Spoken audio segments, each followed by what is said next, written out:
निर्देश दिया गया है, क्योंकि इस बार बाढ़ का समय अधिक समय तक था। जमीन की थोड़ी समस्या आ रही थी, लेकिन सभी जो हमारे पूज्य साधु संत हैं, अखाड़े हैं, जो हमारे अलग अलग संप्रदाय के कुछ संतगण हैं, उन सब से बैठ करके बातचीत करके उसका रास्ता निकाला जा रहा है। अविरल और निर्मल गंगा मैया का प्रवाह भी यह लगातार बना हुआ है। आज यह भी निर्देश दिया गया है कि प्रयागराज से लेकर के रणमेरपुर तक गंगा जी के उस पार और इस पार पूरा मुक्ति से लेकर के और पूरा आरेल तक, जहां कहीं पर भी चाहे स्नान घाट है, चाहे कोई अंत्येष्टि स्थल है, उनका एक विशेष टीम गठित करके उनकी जांच करा ले। कहीं पर भी जो विद्युत सौदागर हैं उनके संचालन में उनको लेकर के किसी प्रकार की समस्या है तो उसका समाधान किया जाए, और अतिरिक्त अगर विद्युत सौदागर बनाने की आवश्यकता होगी तो वो भी बनाने के निर्देश दिए गए हैं।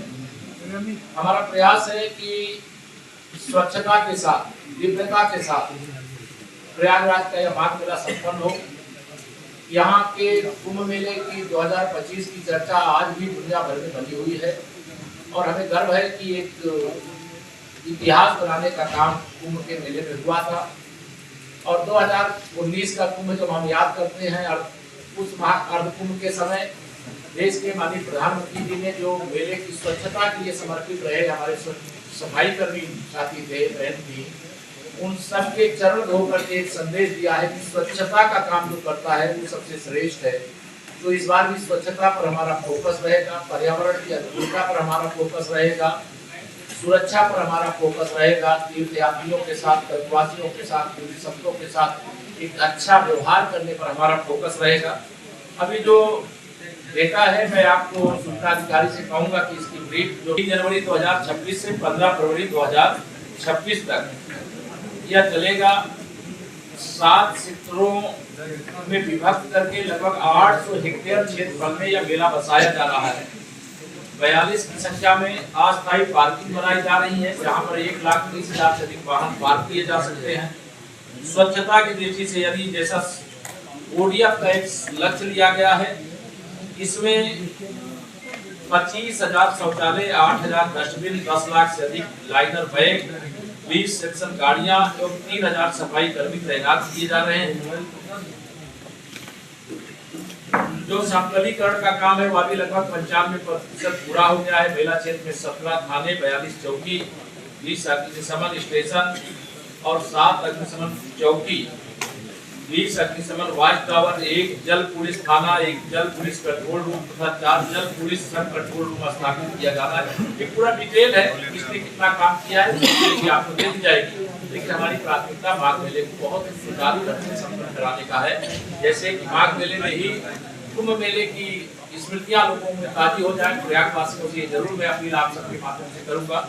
सरकार की ओर से जो भी व्यवस्था है वो सब की जाएगी, लेकिन समाज का भी उत्तरदायित्व तो जब इस प्रकार का कोई बड़ा आयोजन होता है तो उतना ही रहता है जितना सरकार का रहता है। तो समाज भी तीर्थयात्रियों की सेवा के लिए अपनी जिम्मेदारी को समझ करके उनकी सेवा, उनकी सुरक्षा, उनकी जो भी मदद करना संभव अभी पहुंचने दिया है। सभी हमारे माननीय विधायक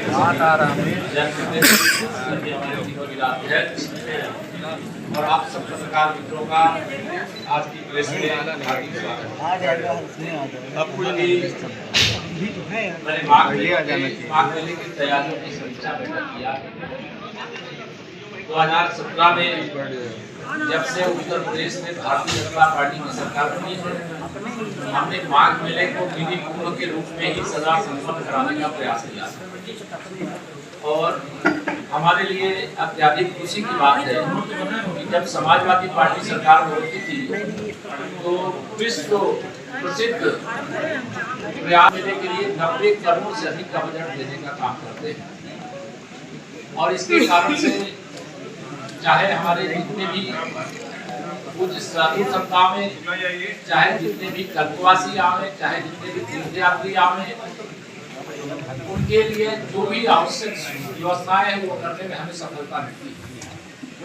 हमारी प्राथमिकता है मेरा सुव्यवस्थित ढंग से और वापस जाने वाले वापस सुरक्षित अपने घरों तक पहुंचे, और जो कल्पवास करने वाले हैं वो कल्पवास का भी जो अनुष्ठान है वो अपने योग्यतम ढंग से संपन्न करने का काम करें।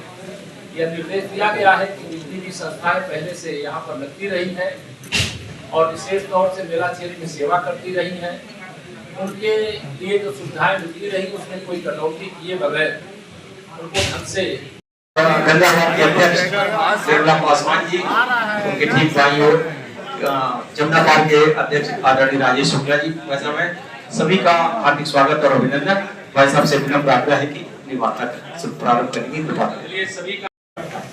महाकुंभ में बहुत हम लोगों को दिक्कत हुई है और दूसरी जनसामान्य की है कि लगातार यहाँ पे जाम की स्थिति बहुत